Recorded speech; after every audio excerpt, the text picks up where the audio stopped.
Vamos a ir a Mateo, capítulo 7.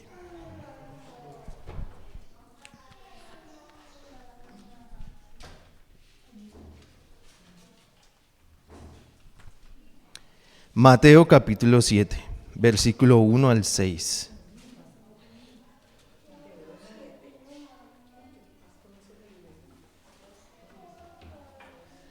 Mateo capítulo 7, y voy a leer los primeros 6 versículos. Dice así: no juzguen a los demás para que Dios no los juzgue a ustedes, porque se les juzgará de la misma manera que ustedes juzguen a los demás. Con la misma medida que ustedes midan a los demás, Dios los medirá ¿a quiénes? A nosotros, a ustedes. ¿Por qué te fijas en la pajita que tiene tu hermano en el ojo, pero no te das cuenta de la viga que tienes tú en el tuyo? ¿Cómo te atreves a decirle a tu hermano, déjame sacarte la pajita que tienes en el ojo, mientras que en el tuyo hay una viga? No seas hipócrita. Primero saca la viga de tu ojo y verás mejor para poder sacar la pajita de tu hermano. No le den lo que es santo a los perros, pues se irán contra ustedes y los morderán. No les tiren tampoco perlas finas a los cerdos, pues lo único que ellos harán es pisotearlas. Listo. La predicación de hoy se llama Juicio y Esperanza. ¿Listo? Juicio y Esperanza. Y quiero compartirles este video de Bible Project que ellos van a compartir ahí en las pantallas. Jesús llamó a sus seguidores a vivir una vida de generosidad radical, a ser pacificadores que amen a sus enemigos y a tener hambre y sed de relaciones justas. A esta forma de vivir Jesús la llamó una justicia mayor, porque cumple la voluntad de Dios para su pueblo, como está expresada en las Escrituras de Israel, la Torá y los profetas.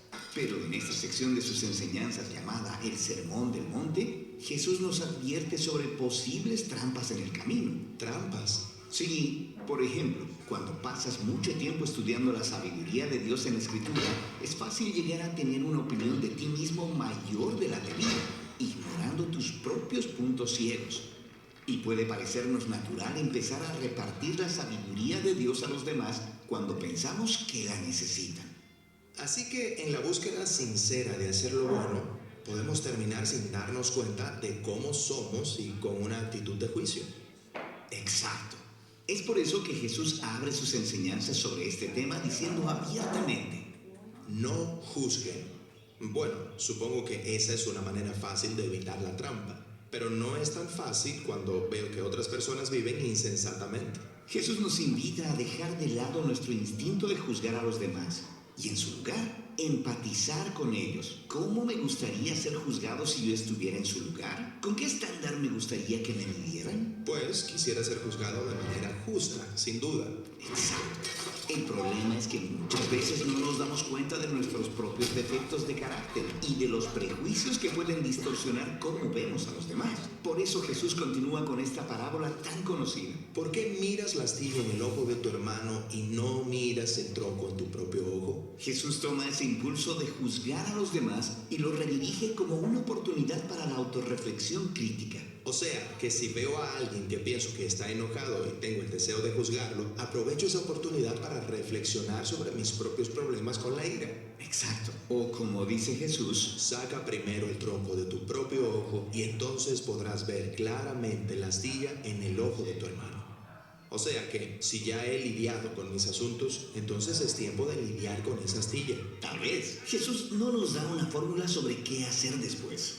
Pero si noto que las decisiones que toma una persona claramente le están haciendo daño, debería ayudar, ¿no? No siempre. Las personas no siempre están en condiciones de recibir ayuda. Ofrecer la sabiduría de Dios solo hará que se enojen. Así que puede no ser sensato hacerlo. Jesús usa un acertijo para mostrarnos esto. No des lo santo a los perros, ni lances tus perlas a los cerdos. Jesús está usando una idea de los proverbios bíblicos. No corrijas al necio o podrías llegar a ser como ellos. Espera. ¿Hay que dejar que la gente se arruine? No necesariamente. A veces debes intervenir para ayudar. El mismo proverbio dice: corrige a un necio de acuerdo con su necedad o será sabio a sus propios ojos. O sea, que saber cuándo involucrarse y cuándo no requiere discernimiento. Entonces hace falta sabiduría para saber cuándo ofrecer sabiduría. Exacto. Y Dios ama dar sabiduría. Así que Jesús dice que debemos cultivar el hábito de pedir sabiduría. Pidan y se les dará. Busquen y hallarán. Toquen y se les abrirá. Porque todo el que pida, recibirá. Y el que busca, encontrará. Y al que toque, se le abrirá. El Dios de la Biblia es como un padre generoso. Aún los malos padres quieren lo que es mejor para sus hijos. Y Jesús dice, ¿cuánto más no dará nuestro Padre Celestial buenos regalos a sus hijos cuando le pidan? Y el regalo que necesitamos de Dios es más sabiduría. Ahora, Jesús termina esta sección de enseñanza con uno de sus dichos sabios más memorables. Todo lo que quieras que la gente haga contigo, hazlo tú con ellos. Aun cuando la sabiduría de Dios se siente lejana y la vida es demasiado complicada, empieza por la empatía por los demás. ¿Cómo me gustaría que me trataran y me brindaran la sabiduría de Dios? Bueno, me gustaría que me trataran con amabilidad, con paciencia. Y en última instancia, simplemente me gustaría saber que soy amado. Así que empieza por ahí y luego continúa con cada pizca de sabiduría que nuestro Dios generoso te da. Proyecto Biblia es un estudio de animación sin fines de lucro. Listo. Entonces, pues me parece que es un video bastante ilustrativo y coherente con eso. Jesús nos habla acerca de no juzgar, ¿sí?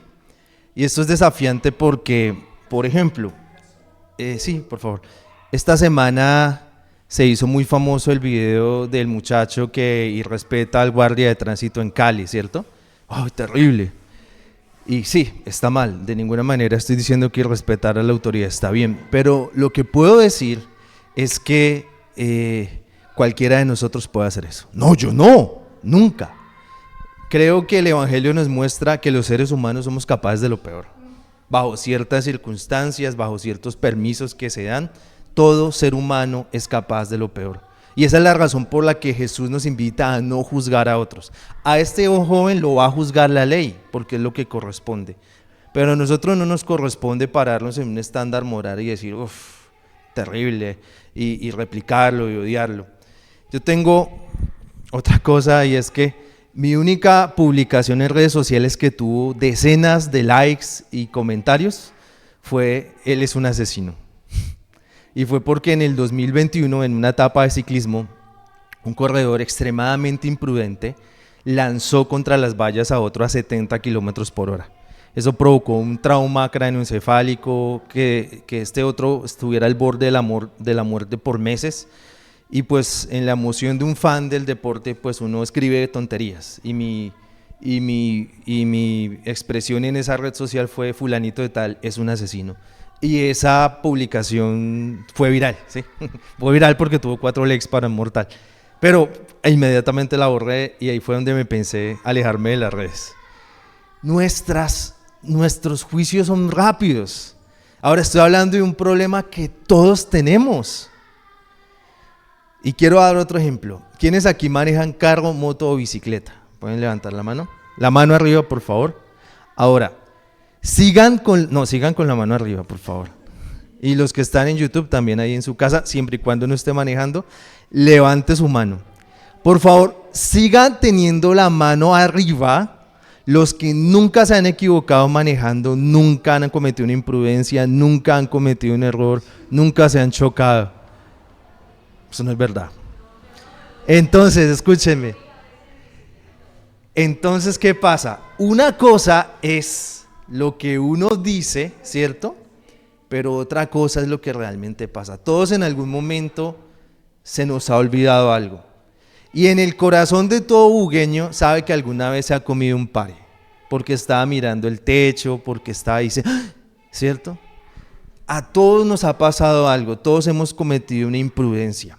Pero cuando cometen la imprudencia, ¿cuál es nuestra actitud? La de casi todos nosotros. Juzgar al otro. Es que es un tonto, es un bruto, es un inconsciente, ¿sí? Y parece que esto fuera simplemente como una cosa superficial, pero si Jesús lo expone en el Sermón del Monte, en su expresión fundamental de lo que debería ser una ciudadanía cristiana, yo creo que no es un asunto menor. Porque nosotros sí tenemos el problema de categorizar el pecado y obviamente le damos mayor peso a los pecados que son castigables por la ley, ¿cierto? La muerte, las lesiones personales, el adulterio, bueno, no sé, y a los pecados sexuales también les damos gran preponderancia, pero a los ojos de nuestro Salvador, todos son pecados, todos, no hay una distinción. Y este pecado tan enquistado en el corazón de creyentes y no creyentes es un pecado que hay que combatir con todas nuestras fuerzas. Es muy fácil caer en este siglo XXI de las redes sociales, pero a veces yo no creo en esos discursos de que no, nada es tan difícil como en el siglo XXI. No, cada tiempo tuvo lo suyo y punto, ¿sí? Cada tiempo tuvo sus ventajas y sus desventajas, cada temporada. Pero digamos que en este caso, ¿quién no está en un ambiente laboral donde está esa persona que le cae mal a todos y casi siempre es el jefe y a veces hace méritos para hacerlo, ¿sí? Y entonces todas las conversaciones, ¿cuáles son? No, es que esa vieja, es que ese tipo, si viste lo que hizo. En diferentes escenarios profesionales, mi gran trabajo ha sido ser el que cambia las conversaciones, ¿sí? Entonces, ¿qué puedo hacer para cambiar la conversación y que la gente, y que dejemos de hablar de gente del trabajo? En lo político, ¿cierto? Ya que ahora la política no vive de ideas, sino de siempre pintar al otro como un enemigo y ya es el versus y quién insulta más y quién miente más. Pues con un ambiente político tan grosero, pues es muy susceptible también vivir con estas emociones. Y muy triste también lo familiar, ¿cierto? La tía, no sé, un nombre que no tengamos nosotros, la tía Arcelia. ¿Alguno tiene una tía Arcelia? No, la tía Arcelia. Es que la tía Arcelia no se amarró los zapatos, es que la tía Arcelia, y todas las conversaciones giran sobre la tía Arcelia, lo que hizo y lo que no hizo. Eso hace también parte de algo que nos pasa a todos nosotros y que con las redes sociales se ha maxificado, y es la opinión no pedida. La Biblia nunca ha dicho que quien habla más y da más opiniones es sabio. ¿Dice eso la Escritura? No, al contrario, la Escritura dice que quien escucha más y habla menos realmente es sabio. ¿Y eso a quién afecta? ¿Quiénes hemos pecado en eso? Everyone, todos lo hemos hecho, de mayor o menor proporción, pero estoy hablando de un pecado que todos hemos hecho y que lo peor es que lo consideramos que nadie se va al infierno por eso, entonces podemos vivir con eso. Es más, yo creo que el demonio del juicio ya está en la lista de la iglesia, diezma, de pronto hasta se va a bautizar pronto, ¿sí? Porque ya lo hemos integrado a la iglesia, ya es normal, él no le hace daño a nadie, pero si Jesús lo dijo, hay que hacerlo, ¿cierto? Si Jesús dice algo, pues nosotros debemos obedecerlo, y Jesús dice en Mateo capítulo 7, no juzguen a los demás para que Dios no los juzgue a ustedes. Para que Dios no los juzgue a ustedes. Porque se les juzgará de la misma manera que ustedes juzguen a los demás. Con la misma medida que ustedes miden a los demás, Dios los medirá a ustedes. Y yo creo que el Señor ha sido muy bonito este año al decirnos esto de diferentes formas, al menos 2 o 3 veces. Por algo nos lo está diciendo, ¿vale? Cuando empezó el año, yo lo hablé respecto a una meditación que tuve durante mis vacaciones, de hablar mal, sin mencionar otras formas de ministerio y de iglesia, y que eso está mal, porque eso es orgullo y vanidad. Así que es muy fácil caer en posiciones de moralistas falsas. Quiero terminar con un ejemplo. Si uno busca en cualquier plataforma de streaming iglesias cristianas o algo así, lo primero que va a salir son los escándalos de algún televangelista norteamericano casi siempre, o de alguna iglesia con marca reconocida mundial. Y cuando uno ve esto, es como los realities, lo llevan a usted a ponerse en una posición moralmente superior. Uy, tan malos esos pastores. Yo no estoy diciendo que aquellos pastores, iglesias, sacerdotes que han fallado, obviemos lo que hicieron, no. De una digo, todo lo que hacemos tiene una consecuencia. La persona que insultó y de forma racista al guardia de tránsito en Cali debe ser juzgado por la ley. Eso pues es así, ¿cierto?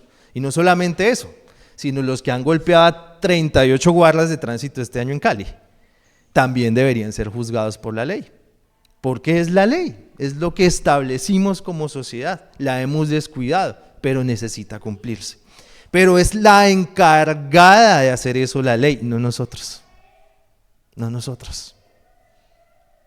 Y recuerda que tú y yo podríamos haber sido ese hombre. Ese hombre.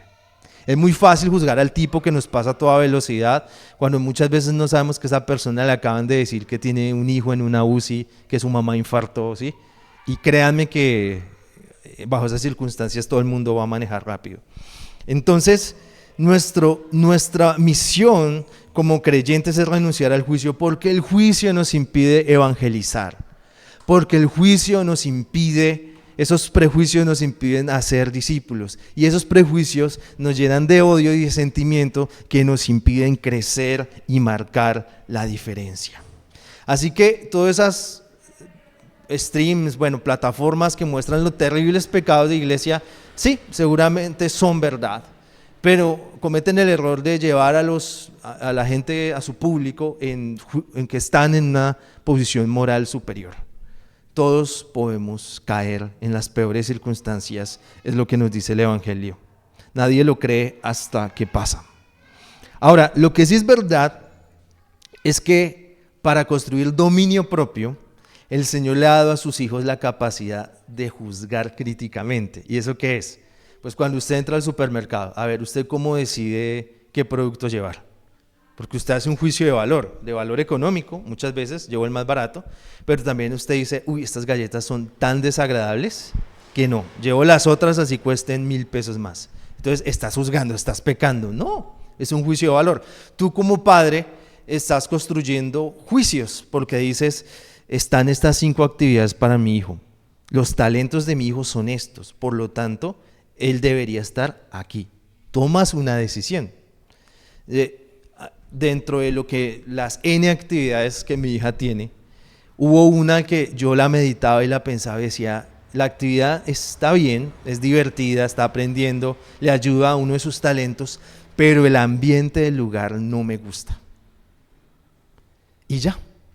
Y se lo tuve que explicar a mi hija, no nos gusta el ambiente del lugar, entonces vamos a cambiar de actividad. Eso es un juicio crítico para tomar decisiones. Pero yo no estoy haciendo una publicación en redes sociales, los lugares horribles, que yo no sé qué, y decirle a todos, miren estos lugares, y pararme en un escalafón moral superior. No, a todo lo contrario, decir, tomo decisiones porque el Señor me ha dado dominio propio, tomo decisiones porque el Espíritu Santo me guía. Miren cuál es la intención de un juicio.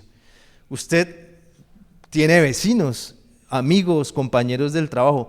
Recuerde cuando llegaba usted al colegio, usted empezaba a conocer la gente y usted tiene un juicio. Usted dice, y con este chico no me puede hacer, ¿sí? O sea, esta persona es tóxica, esta persona es, a veces hemos encontrado, ¿por qué no?, personas malvadas, perversas. ¿Y qué es lo que tenemos que hacer? Pues el Señor nos da el dominio propio para marcar una distancia. Y también hemos elaborado otro juicio y decir, esta persona puede ser mi amigo, y nos acercamos a esa persona. ¿Sí ven la diferencia entre esa capacidad de dominio propio y juicio crítico que nos da el Señor a todos para tomar decisiones y que debe ser impulsada por el Espíritu Santo, versus pararnos en un escalafón superior y juzgar a los demás y creer que nosotros no cometemos errores? Ahora, ¿cuál es la esperanza para este problema? Como siempre, la esperanza la encontramos en el Evangelio. Vamos a ir a Romanos capítulo 8.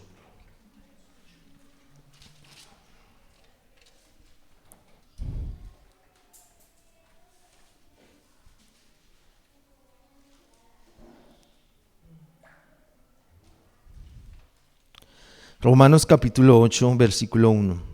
En la PDT el título es La vida conforme al Espíritu Santo. Así pues, ahora Dios no condena a los que están unidos a Jesucristo, porque por medio de él la ley del Espíritu que da vida te liberó de la ley que trae pecado y muerte. Lo que la ley no podía hacer, porque no pudo contra la naturaleza humana, Dios lo hizo al enviar a su Hijo, quien vivió con la misma vida con la que todo ser humano peca. Lo envió como una ofrenda para pagar por el pecado, y así Dios le valió de esa vida humana para condenar el pecado. Todo esto lo hizo Dios para que pudiéramos vivir aprobados tal como exige la ley. Ya no vivimos de acuerdo a la naturaleza humana, sino que vivimos de acuerdo al Espíritu. Los que siguen la mentalidad humana solo piensan en satisfacerla, pero los que viven según el Espíritu solo piensan en satisfacer el Espíritu. En los años 80 hubo un caso tremendo. Voy a hacer la antítesis para concentrarnos en lo que dice este texto. Hubo dos grandes televangelistas que se robaban la audiencia. Entonces uno dijo, este debe tener algo escondido. Entonces contrató detectives que lo siguieran y encontraron un asunto delicado y el ministerio de ese hombre se destruyó. Mientras el ministerio de ese hombre se destruía, él contrató detectives, no sé si los mismos, para que investigaran al otro, que también le encontraron unas conductas terribles, que dio para unos 6 capítulos de Starkey Hodge, no sé si lo vieron alguna vez, eso salió en Starkey Hodge, salió como en 6 series diferentes, es histórico, ¿sí? Esa es la antítesis. Yo como busco qué está haciendo el otro para demostrar que yo soy mejor que él, e ignoro lo que el texto bíblico dice. Ojo con tu viga versus la pajita que está en el otro. Y la antítesis es Romanos 8, que dice, esa ley del juicio me lleva a la muerte, pero esa vida de Jesús, de ese que se hizo humano pero sin pecado, ahora vive en mí.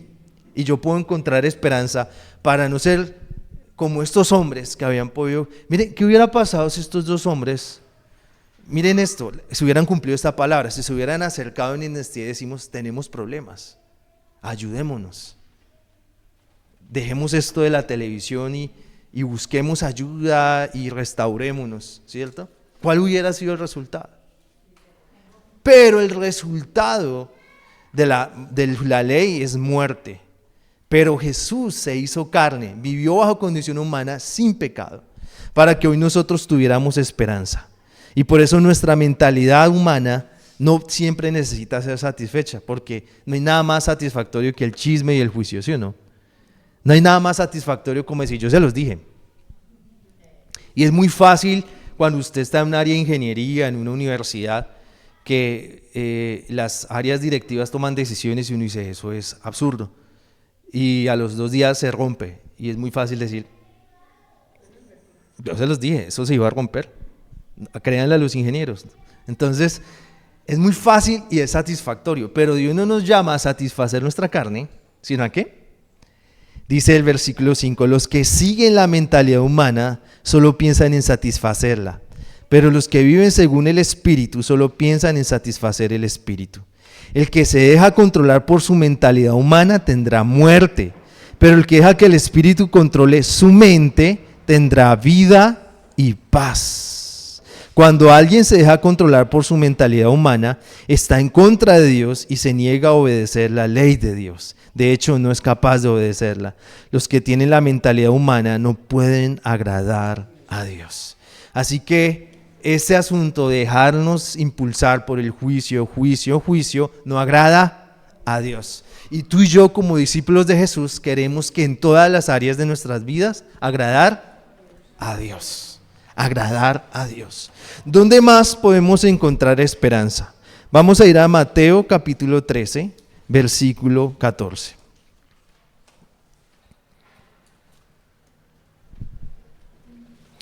En este texto, Jesús acaba de hacer la parábola del sembrador y la gente no la entiende. Entonces sus discípulos se acercan a él y le dicen, Señor, ¿por qué les hablas en parábolas? Y esto fue algo de lo que hablamos el jueves en Diálogos y hoy lo retomo. Dice Mateo 13:14, dice, de esta manera ellos muestran que era cierto lo que dijo Isaías sobre ellos. Pero por más que oigan, no entenderán. Por más que miren, no captarán. Han cerrado su mente, se taparon los oídos y cerraron los ojos. Si no fuera así, entenderían lo que ven y lo que oyen. Se volverían a mí y yo los sanaría. Pero ustedes son afortunados porque pueden ver lo que hago y oír lo que enseño. Les digo la verdad, muchos profetas y otros justos quisieron ver lo que ustedes ven, pero no lo vieron. También quisieron oír lo que ustedes oyen, pero no lo oyeron. Entonces Jesús habla de un círculo no virtuoso, sino vicioso de las personas, de que aunque la verdad sea expuesta delante de ellos, deciden no oír ni ver lo que Dios está haciendo. Es muy curioso, yo sí creo en que Dios hace milagros en su soberanía. No siempre pasa, pero Dios lo hace. Pero la gente es muy inocente y, por qué no decir, supersticiosa cuando dice, no, es que Dios hace ese milagro y se convierten. Por favor, en esto la mayoría de los que estamos aquí llevamos más de 10 años en el cristianismo y hemos visto milagros y la gente decir que ahora sí se va a convertir. Es que si Dios sana a mi mamá, yo voy a la iglesia. Eso es falso. Una conversión no se logra por un milagro. Los milagros son simplemente beneficios del reino, regalos del reino, pero el evangelio se sostiene por sí solo. El evangelio no necesita milagros para demostrarse ni sostenerse. Entonces, cada vez que hay un milagro, o lo que pasaba hace ya muchos años, la gente pasaba al frente, es que ahora prometo y voy a hacer, y nosotros en el grupo de alabanza teníamos apuestas como los soldados romanos con las ropas de Cristo. Decíamos, este no dura un mes, este no dura 3 semanas, y listo. Contábamos muertos, a eso se dedicaba el ejército. Entonces, eso es lo que pasa, tantas emociones. Un pastor en Bogotá, en una iglesia donde iban muchos famosos, decía, no los dejen coger el micrófono, por favor. No los dejen que hagan videos, que es que ahora me convertí a Cristo, déjenlos madurar. Y cuando maduren y realmente sean discípulos, que ahí sí hagan videos y su testimonio. Mientras tanto, no. Efectivamente, un cantante cristiano subió a otro cantante, y a la semana todo era un desastre, por no hacerle caso al pastor. Entonces, iglesia, no es de botarse y expresarse, sino es realmente del corazón, entregado a Jesús. De verdad no caigamos en esos círculos virtuosos de estar aquí, pero no escuchar ni ver, sino realmente entender a Jesús. Y esto se conecta con el asunto de no darle las perlas a los cerdos, que como vieron en el video, se conecta con un proverbio que puede ser una contradicción. Uno dice, ¿cómo así? Dice, no insistas con los necios, y más adelante corrige al necio. Y es porque la Biblia no tiene eso no me gusta la palabra manual, porque es que un manual son 3 pasos y se arregla. No, la vida es mucho más compleja que un manual. La Biblia no te dice exactamente qué tienes que hacer, sino te da principios de fe y de sabiduría para que el Espíritu Santo te guíe exactamente hacia dónde debes ir, ¿sí? Por eso aparece un proverbio que dice, no lo corrijas, y más adelante uno que dice, corrige al necio. Y aquí es lo mismo, hay personas que pueden escuchar y ver la verdad y no lo van a escuchar, pero en algún momento el Señor puede darnos esa oportunidad. Por eso, en este mismo capítulo 13, nos vamos a volver al versículo 9, que en PDT dice así, y en signo de exclamación, oigan bien lo que les digo. ¿Listo? Oigan bien lo que les digo. Y es que aunque Jesús sabía que algunas personas no lo estaban escuchando, otras sí lo iban a escuchar. Esta frase en Reina Valera es más reconocida, el que tenga oídos para oír, que oiga. Así que mientras usted tenga 2 oídos funcionales, hay esperanza. ¿Listo? Si el Señor a usted que nos está escuchando en redes recibió este mensaje, hay esperanza. No estamos diciendo que el juicio es inevitable y que todos nosotros somos unos juzgones y nada que hacer. Estamos diciendo que es un pecado, que es una realidad y que nos ha afectado a todos. Pero también hay una esperanza que mientras escuchemos la palabra, sí podemos cambiar. Como dice Romanos 8, en vez de satisfacer nuestra mentalidad, permitir que el Espíritu Santo nos inunde y nos guía. Y quiero cerrar con un versículo casi cómico que está en Eclesiastés, capítulo 9, versículo 4. Eclesiastés 9:4. Eclesiastés 9:4. Dice, mientras hay vida, hay esperanza. Y el twist cómico es, pues es mejor perro vivo que león muerto. Y ese versículo se hizo súper popular cuando era pastor de jóvenes, sobre todo en Bogotá. Pues ahí no tenía el título, lideraba jóvenes y discipulaba jóvenes. Algunos de mis discipulados con personas muy nuevas fueron con expresiones como, ¿puedo prender un cigarrillo mientras hacemos esto? Y yo, sí, no hay problema. ¿Sí? Y después cómo Dios fue cambiándolos. Entonces, claro, llegaban con su cigarrillo arruinados, con una semana terrible. Yo le decía, viejo, mientras hay vida y esperanza, es mejor un perro vivo, así como usted está golpeado, lo acabo de levantar una buceta, está así torcido, raspado. Usted es el perro vivo, pero está vivo. En cambio el león, paila, el león no pudo, le pasaron la llanta por encima, el león que lo venía persiguiendo quedó muerto. Y ese leoncito ya no podemos hacer nada, muy elegante, muy querido, pero como en el barrio de la calle, ¿qué calle es esa? La calle Octava con carrera 19. Ahí no hay quejas, ahí no hay ruidos, ahí se vive totalmente tranquilo, porque todos están muertos. Es el cementerio. ¿Listo? Si usted quiere un barrio sin que pongan música, sin que haya ruidos, que toda la noche nadie diga nada, ese es el único barrio que funciona así. Pero mientras estemos vivos, hay esperanza. Mientras estamos vivos, aunque nos sintamos como un perro golpeados, fuera de lugar, hay esperanza, porque en el Señor se puede cambiar, porque en el Señor puede haber transformación para nosotros. Así que este es el final de juicio y esperanza. El juzgar a otros es un pecado que todos de forma cultural hemos aceptado como normal. Ojo, si hay un juicio crítico, una capacidad que nos dio Dios para fortalecer nuestro dominio propio, tomar decisiones, poner límites, proteger a los nuestros, ¿cierto? Pero esto no se nos puede volver, algo que es de uso personal, no se puede volver así. Es como si usted fuera, no sé qué te digo, el presidente de una compañía y te dan una tarjeta súper especial, porque es para cuando usted invita a los presidentes de otras compañías, gastar la cena o que nos tocó viajar urgente a París, usted pasa la tarjeta. Pero usted esa tarjeta no la puede usar porque, ay, se me quedó la billetera, con esto voy a comprarme unos pan de bonos.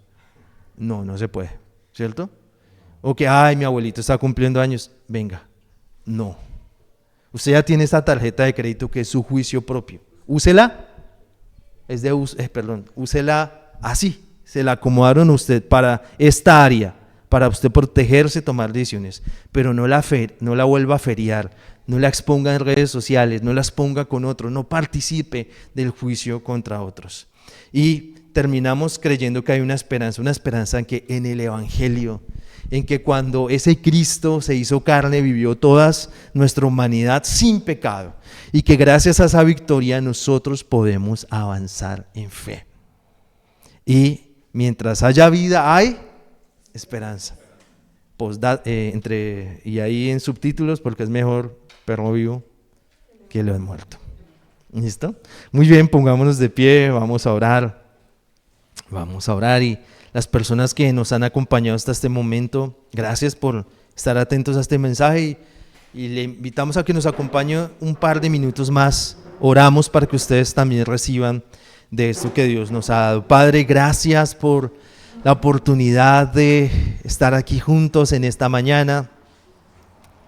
Eres tan bueno, eres tan fiel, que a pesar de nuestros errores, que a pesar de nuestra falta de amor y misericordia, tú nos sigas hablando, Señor. Si nos has hablado una y otra vez sobre el juicio, es porque lo necesitamos. Y yo quiero que usted le diga al Señor, yo pienso que aquí ningún ser humano puede estar delante del Señor diciendo, yo jamás juzgo. Todos hemos fallado en esto y es tan fácil caer. Y a veces me frustro porque tengo la intención de vivir un día libre de juicio, pero caigo. Pero hoy me acerco a la seguridad que tengo en que mi Jesús, cuando rojo fue su amor, blanca fue mi vida. Mis pecados desaparecieron. Así que gracias a esa sangre derramada en la cruz del único hombre realmente santo, realmente perfecto, esta sangre que no es un amuleto de protección, sino esta sangre que es una realidad que trae cambio a mi vida, hoy recibo de ti, Señor. Hoy recibo de tu gracia y de tu poder y de tu fidelidad. Hoy recibo que tú, Señor, tienes el control de mi vida. Y hoy recibo de tu protección, Señor. Recibimos de ti, Padre. Recibimos de ti, Papá Dios. Porque por el Espíritu de Dios podemos no satisfacer necesariamente nuestra humanidad. Esa humanidad que quiere juzgarlo todo, esa humanidad que se quiere parar en un pedestal superior de moralidad, esa humanidad que quiere chismosear o simplemente tener la satisfacción de decir fallaron y yo se los dije. Hoy renunciamos a todo esto para decirle al Padre, descansamos en ti, Papito Dios. Descansamos en ti, amado Dios. Descansamos en ti, amado Dios. Descansamos en ti, amado Dios. Descansamos en tu poder, porque por el Espíritu Santo sí podemos hacer la diferencia. Y sé que muchas veces nos podemos sentir como el proverbio, cuando el escritor habla del perro, era porque en la cultura judía el perro no era lo que ahora es, que es casi un miembro de la familia, sino era un animal totalmente fuera, no se consideraba, no era valioso, un desperdicio, decían muchos. Y muchos así se consideran, pero están vivos, porque muchos leones de este mundo con aparente poder y aparentes virtudes están muertos hace rato espiritualmente porque se negaron a Dios para vivir a sí mismos. Pero tú y yo tenemos esperanza y ahora recibimos de su gracia y de su poder y podemos avanzar. Recibe del Espíritu Santo y avanzamos con esperanza. Creemos esto en el nombre de Jesús. Amén y amén.